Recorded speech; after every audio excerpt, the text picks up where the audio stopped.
Boa tarde, queridos amigos. Sejam bem-vindos, bem-vindas ao Evangelho no Lar do Prozebem.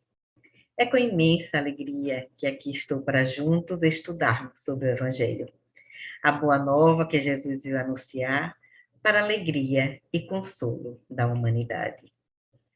A leitura preparatória é do livro Episódios Diários, pelo Espírito Joana de Ângeles, psicografia de Valdo Franco, capítulo 45, Força da Fé. A fé religiosa, assentada nas bases sólidas da razão, constitui equipamento de segurança para a travessia feliz da experiência corporal. Luz acesa na sombra, aponta o rumo no progresso humano, para a conquista dos valores eternos. O homem sem fé é semelhante a barco sem bússola em oceano imenso. Quando bruxeleia a fé e se apaga por falta do combustível que a razão proporciona, ei-lo a padecer a rude provação de ter que seguir em plena escuridão, sem apoio nem discernimento. A fé pode ser comparada a uma lâmpada acesa, colocada nos pés, clareando o caminho. Sustenta a tua fé com a lógica do raciocínio claro. Concede-lhe tempo mental, aprofundando reflexões em torno da vida e da sua superior finalidade. Exercita-a mediante a irrestrita confiança em Deus e na incondicional ação do bem. A fé é campo para experiências transcendentes que dilatam a capacidade espiritual do ser.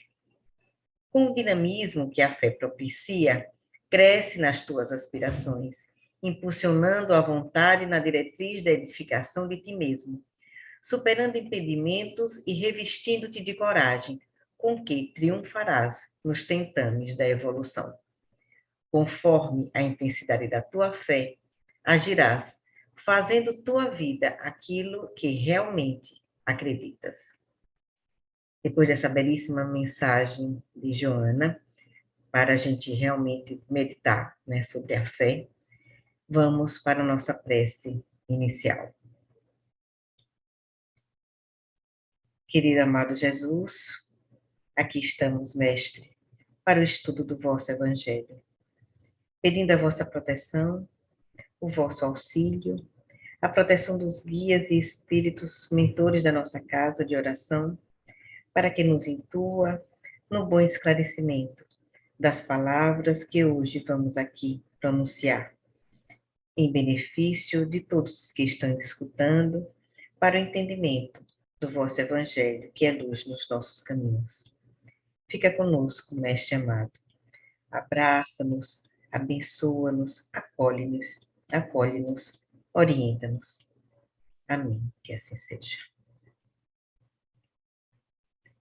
Leitura do Evangelho é do livro Novo Testamento, tradução de Haroldo Dutra Dias. Está em Mateus, capítulo 5, versículo 13 a 16. Missão dos discípulos. Vós sois o sal da terra. Se, porém, tornar-se insosso, com que se salgará? Para mais nada presta, senão para ser lançado fora, ser pisado pelos homens. Vós sois a luz do mundo. Não se pode ocultar uma cidade situada sobre o monte, nem se acende uma candeia colocando-a debaixo do módio, mas sobre candeeiro. Assim ilumina todos que estão na casa. Da mesma forma, brilhe a vossa luz diante dos homens, para que vejam as vossas obras e glorifiquem vosso Pai, que está nos céus. A reflexão de hoje será discípulos, sal da terra, luz do mundo, e está baseada nas seguintes obras: Estudo aprofundado da doutrina espírita, da FEB, livro 2, parte 1. Evangelho sem mistérios nem véus, de J. Moutinho. Parábolas e ensino de Jesus, de Caibá Schutel. O Evangelho dos Humildes, de Eliseu Rigonati. Elucidações evangélicas à luz da doutrina espírita, de Antônio Luiz Saião. Então, vejamos, amigos. Jesus compara os seus discípulos ao sal. O que ele queria nos dizer com essa afirmação? O sal é um mineral e é encontrado em todos os lugares do planeta e é importante ao equilíbrio do nosso organismo. Usado de maneira adequada, fornece ao alimento a exaltação do seu sabor. Se usado abaixo da quantidade necessária, torna a alimentação insípida, quer dizer, sem sabor.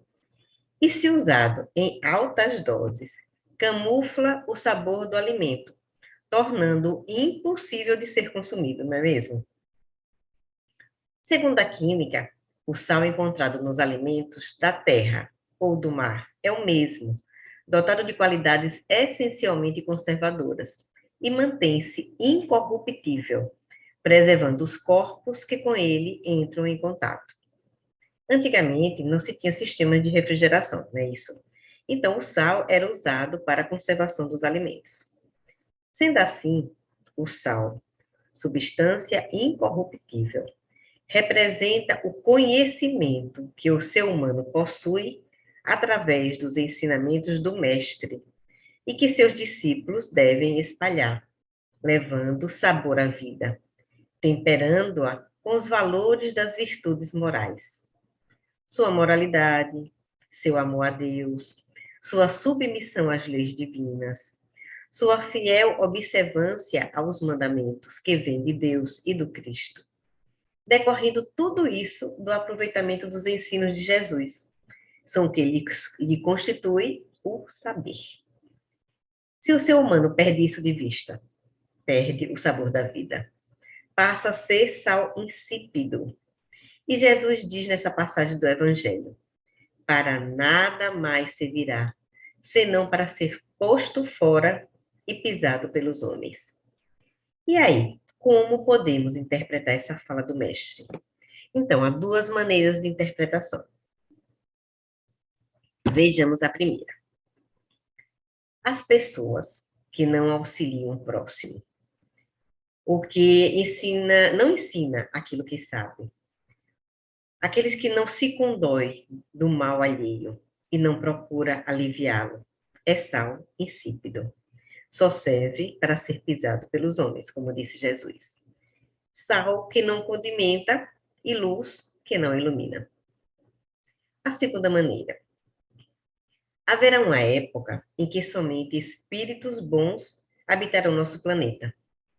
Nessa época, os que, tendo até então aí encarnados, se conservarem culpados e rebeldes, estacionários na senda do progresso, aquele que não quer melhorar, serão afastados daqui do planeta e lançados fora. Isso aí, assim, entre aspas, né? Lançados fora. Não é que Jesus vai se livrar deles. Não, pelo contrário. Jesus disse que nenhuma das suas ovelhas se perderá e que ele estará conosco até os finais dos tempos. Não é isso? Então, o que é que vai acontecer? Esses lançados fora. Eles irão reencarnar em mundos apropriados às suas novas condições, às suas condições morais. Novas não, né? Que eles já conservam, as suas condições morais.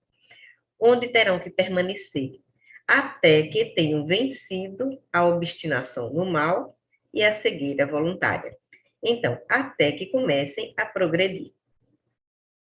Caibar Schutel, no livro Parábolas e Ensinos de Jesus, ele diz o seguinte: o homem espiritual é aquele que procura satisfazer a razão e os sentimentos dos seus semelhantes, ora transmitindo-lhes com lógica e coerência os ensinamentos de Jesus, ora praticando essa doutrina sublime, incomparável em sua grandeza, pelas verdades e consolações que nos proporciona.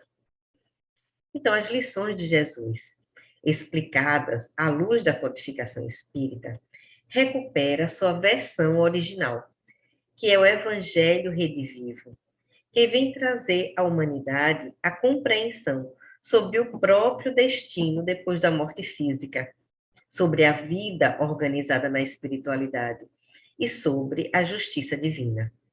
É o sal que restaura o alimento, pois explica o legítimo sentido da vida. Então, veja a maravilha que a doutrina espírita, quanto nos esclarece, quanto nos abre os olhos. A pessoa que tem esses conhecimentos desperta, Como dizia Paulo, desperta, ó tu que dormes. É ativa e, diante dos fracassos, tem força para enfrentar os desafios da vida, porque passa a entender a lógica dos acontecimentos. Vai sabendo que nada é por acaso, tudo tem um objetivo, e o objetivo sempre é o nosso progresso. Os discípulos do Cristo são o sal da terra e não devem ser corruptíveis ou contaminados pelas influências inferiores que o afastam da vivência evangélica, pois o legítimo servidor do Senhor, onde quer que se encontre, está sempre orando e vigiando para não cair em tentação. Não era assim que Jesus dizia? Orai e vigiai para não cair em tentação. É fácil? Não, não é fácil. Mas precisamos ter essa meta, essa vontade, porque é a vontade que move o mundo, a vontade que nos leva ao progresso. Mas é difícil, sei. Sei porque somos muito pequenos ainda, mas precisamos crescer. Precisamos entender que nós não estamos mais no jardim da infância, né? Nós estamos mais evoluídos. Então, é despertar, abrir os olhos para as verdades, né? As verdades que Deus mandou Jesus para nos ensinar. O outro tópico dessa parábola. Vós sois a luz do mundo. Então, o que seria isso? A luz destrói as trevas. A ignorância é treva da alma. Os discípulos de Jesus destroem a ignorância e, por conseguinte, os discípulos de Jesus são a luz espiritual do mundo. Então, nós que conhecemos a doutrina, nós que estudamos o Evangelho, somos discípulos de Jesus. Pequenininhos, mas somos, porque queremos segui-lo. Queremos tê-lo como modelo e guia. Não é isso? João, no primeiro capítulo do seu Evangelho, no versículo 9, ele diz o seguinte: Ele, Jesus, era a luz verdadeira que ilumina todo homem que vem para o mundo. E Amélia Rodrigues, no livro Vivendo com Jesus, completa: luz mirífica, ele é, nas trevas densas de todos os tempos. A treva era poderosa, mas a luz que ora clareava o mundo jamais se apagaria. Jesus, gente, era de um magnetismo impressionante. Todas as pessoas que chegavam ao redor dele, que desfrutava daquela aura luminosa, era mexida de alguma maneira. Então, ninguém continuaria o mesmo, a mesma pessoa, depois do encontro com Jesus. Precisava ser realmente cego, completamente cego e surdo, né? Porque não queria nem ver, nem ouvir a verdade. E Jesus veio para nos iluminar e esclarecer sobre as coisas de Deus.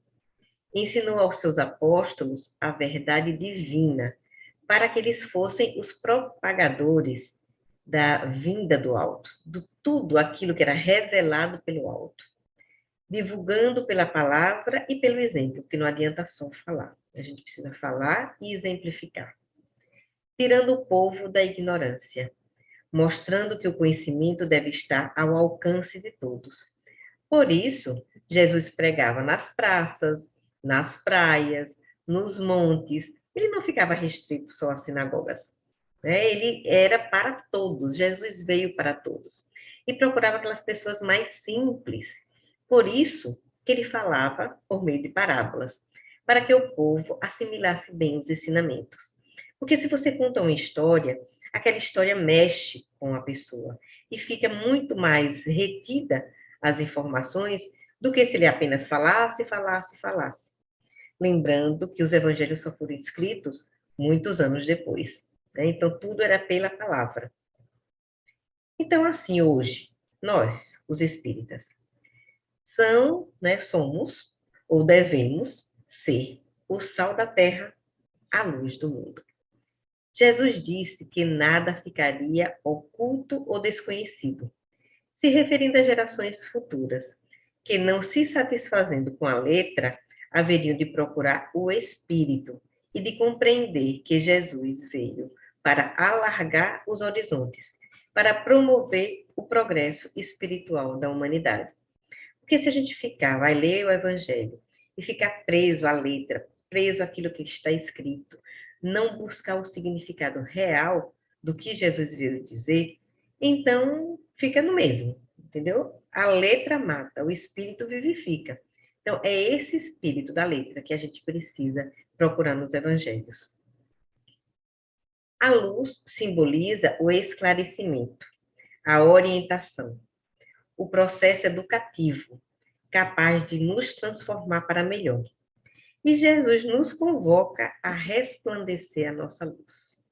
E para isso temos que lutar contra a nossa preguiça, comodismo, egocentrismo, saindo da nossa zona de conforto, em busca da divulgação do Evangelho, pela prática do bem, honrando e louvando o nosso Pai, que nos doou a vida.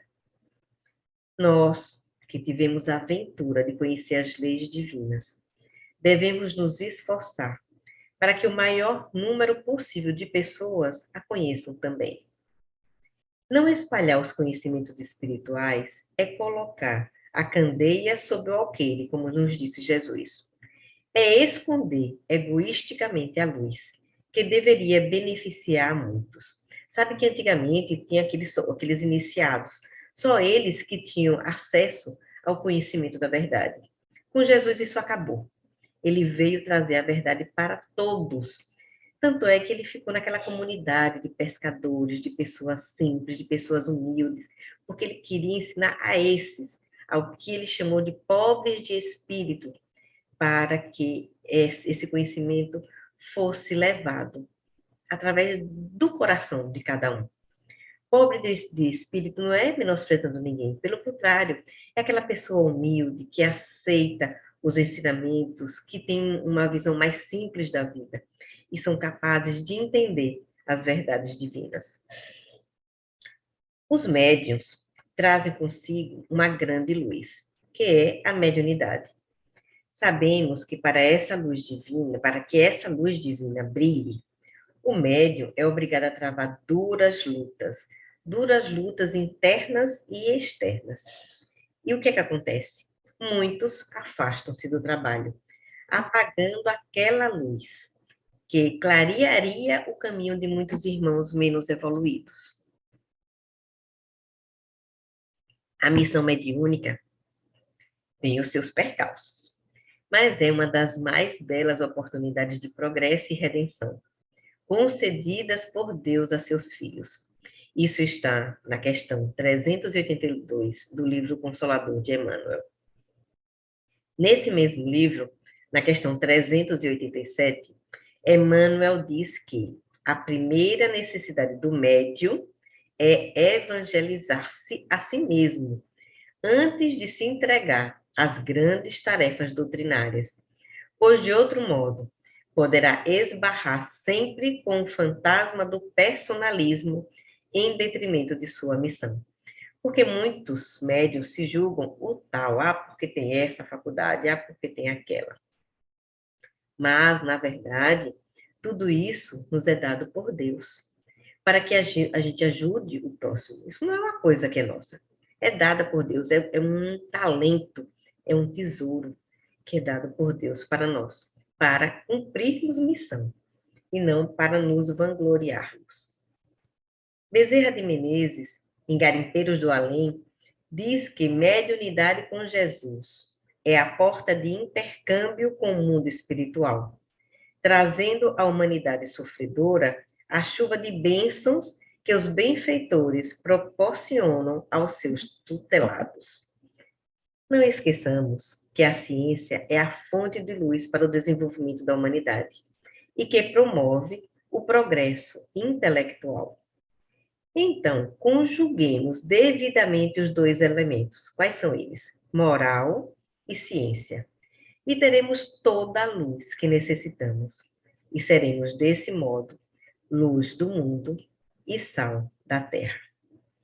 Então, foram esses, né, os esclarecimentos, as reflexões que eu quis trazer para a gente entender melhor essa parábola de Jesus, comparando nós, os discípulos, ao sal da terra e luz do mundo. Espero que vocês tenham gostado e tenho tido assim mais uma luz, né, sobre o que Jesus quis nos trazer com essa parábola. Agradeço a todos a companhia, a todos que estão no chat, muito obrigada, e vamos agora para a nossa prece de agradecimento. Elevando os nossos pensamentos ao nosso Pai, ao nosso Deus de amor e de bondade, agradecendo a Deus por ter permitido a vinda de Jesus à Terra, o governador do nosso orbe, para que nos trouxesse esses ensinamentos, nos trouxesse o conhecimento das leis divinas, essas leis que nos ajudam a construir o reino de Deus nos nossos corações. Gratidão, Senhor Jesus, por ter estado aqui na Terra, junto conosco, difundindo o seu amor, a sua verdade. Essa verdade trazida lá do alto, e que foste o emissário perfeito, Senhor, para que, através do seu evangelho, possamos segui-lo, sabendo que estamos no rumo certo do progresso, praticando o bem, fazendo a caridade, transformando em amor os nossos atos. Que Jesus, na sua infinita bondade e misericórdia, fique conosco, hoje, amanhã e por todo sempre. Que assim seja. Obrigada, amigos, e até o próximo Evangelho no Lar, do Prosa Bem.